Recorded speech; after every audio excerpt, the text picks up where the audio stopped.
janganlah membangun narasi pensiun membebani APBN. Pensiun itu kan gini, kalian juga punya pensiun ya? Besti-besti kan punya kan? Lagi pensiun. Nah, kelihatan wajah kita gitu. Jadi pensiun ini kan orang pensiun. Dia PNS TNI Polri bukan kemudian dapat giveaway pensiun sama tabungan hari tua ditambahin. Enggak, ini enggak ada, bukan giveaway.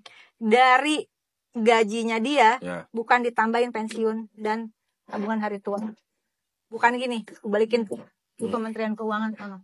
Nah, ini gaji dipotong 3,sekian%, 3,25%, tabungan hari tua 4,75% adalah untuk jaminan pensiun. Total 8% dia dipotong setiap bulan dari gajinya. Jadi sumber tabungan hari tua dan dana pensiun uang dia sendiri adalah uang pekerja. Bukan uang APBN. Iya, tapi kan mereka ini dalam konstruksi dia sebagai pekerja negara, PNS TNI Polri, pemberi kerjanya negara, swasta aja pemberi kerja ada cost sharingnya, tapi tidak di tabungan hari tua dan di jaminan pensiun itu adalah 100% milik pekerja. Lalu persoalannya apa? Persoalannya bahwa APBN itu harus menambal dana pensiun. Ini bisa krisis moneter loh kayak di Yunani akibat salah kelola dana pensiun.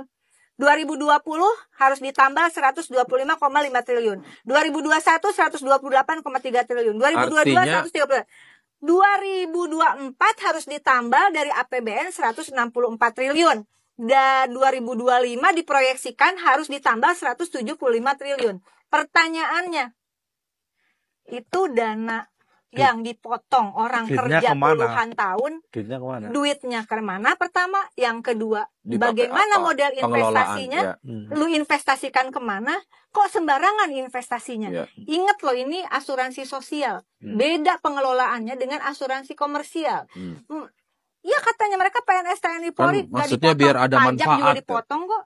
Katanya biar ada manfaat pensiunnya makin gede. Terus kemudian makanya itu pengelolaannya banyak yang salah menempatkan dana. Akhirnya kan yang dirugikan yang pekerja salah juga. Kan bukan pensiunannya. Iya betul, pengelolanya. Jangan, makanya itu kekerasan simbolik loh.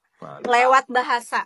Ketika saudara-saudaraku yang terhormat di Kementerian Keuangan mengatakan pensiun membebani APBN, sama dengan mengatakan PNS TNI Polri dan siapapun yang dipotong upahnya, kita semua dipotong upahnya, membebani negara. Membebani negara itu ketika orang yang mengelola duit potongan upah kita nggak amanah. Dia sembarangan. Jadi korupsi di Jiwasraya 16 sekian triliun, jadi korupsi di Asabri 22 triliun, jadi investasi fiktif di Taspen 1 triliun. Terus apa solusinya? Solusinya yang ditawarkan adalah kemarin bagaimana quote and quote menyalurkan pensiun itu langsung oleh Kementerian Keuangan. Langsung. Kan harus ada dana pensiunnya. Iya. Ada pengawas lah. Itu benar.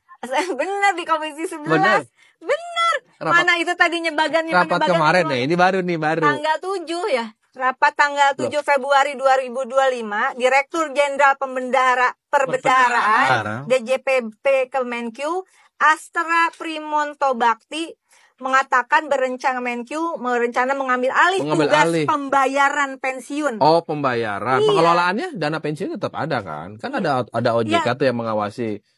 Ya kalau misalnya uang itu pertama, makanya tadi ya balik lagi ke tata hukumnya ya. Emang ada resolusinya pembayaran oleh Kemenkyu? Makanya. Dana asuransi sosial.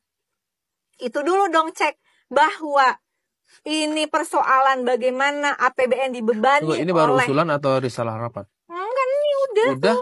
Belum, nanti dia akan belum jadi putusan ya. Baru usulan. Kalau enggak keburu diputusin mah. Semoga tidak segera diputuskan setelah diomongin di lanturan. Gitu kan kira-kira? Iya, karena itu ada duit total THT sama dana pensiun di unaudited cut off 2024 total 448,75 triliun. Berarti dia menarik dana dong. Aku tidak mau berasumsi ya. Tapi itu nggak bisa Nggak mungkin kan? Benerin.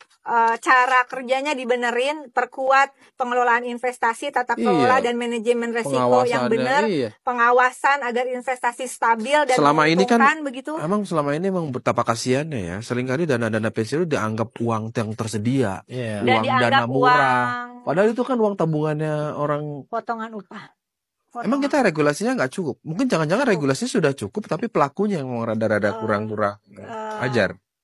Ya, kurang. Ayo, apa kurang adanya? Hati ya. Maksudnya saya bilang kemarin nggak punya hati aja. Nggak punya hati. Lu mikir nggak sih itu orang-orang udah tuanya, terus kalau terjadi fraud segala macam. Resiko atas investasi. Oleh karena itu di dalam filsafat, perjumpaan dengan korban itu menjadi penting. Biar merasakan, biar membangun empati ya. Jadi kita melihat air mata langsung, mendengarkan suaranya langsung. Ini kalau bagian gak enak-enak larinya ke sini. Kamu sensitif. Iya, air mata. Kelihatan mukanya muka susah banget. Apa sih?